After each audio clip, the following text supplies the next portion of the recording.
حضرت حذیفہ بن یمان ایک صحابی تھے، میرے نبی کریم علیہ السلام نا ان سے راز کی باتیں کرتے تھے۔ ہر بندے کا ہاضمہ ٹھیک نہیں ہوتا، سب سے راز کی بات نہیں کرنی چاہیے۔ حضرت حذیفہ بن یمان کہتے ہیں حضور راز کی باتیں بتاتے۔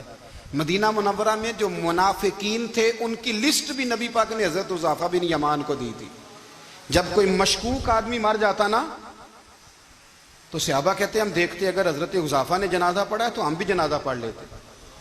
نبی پاک نے بھی کچھ جنازے نہیں پڑھے، ترمذی میں ہے، فرمایا عثمان سے جو بغض رکھے اس کا جنازہ نہیں پڑھیں گے۔ حضرت حذیفہ بن یمان اگر جنازہ پڑھتے تو لوگ پڑھتے، وہ نہ پڑھتے تو لوگ جنازہ نہ پڑھتے۔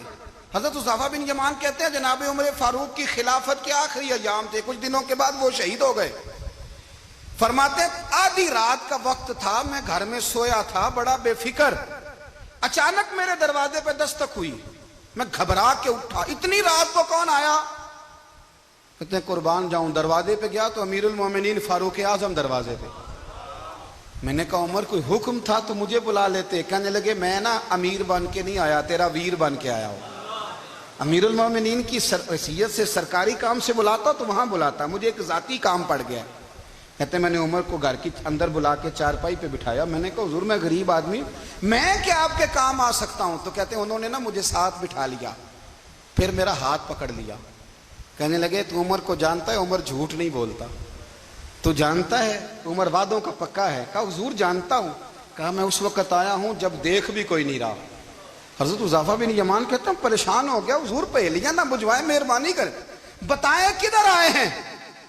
تو حضرت عمر فاروق فرمانے لگے 62 سال کا ہو گیا ہوں، 63 میں چل رہا ہے، داڑھی سفید ہو گئی ہے، پھل پک گیا، اٹھ فریدہ ستیا، داڑھی آ گئی پور، اگا نیڑے آ گئی، پیچھا رہ گئی دور، اب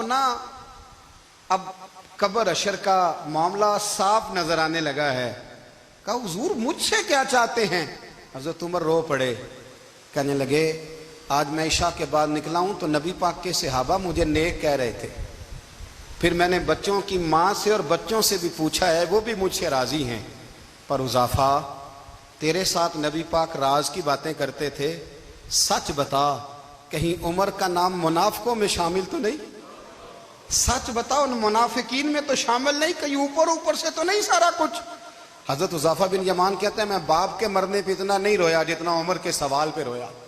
میں قدموں میں بیٹھ گیا، میں نے کہا نہیں عمر یہ تو میں نے نہیں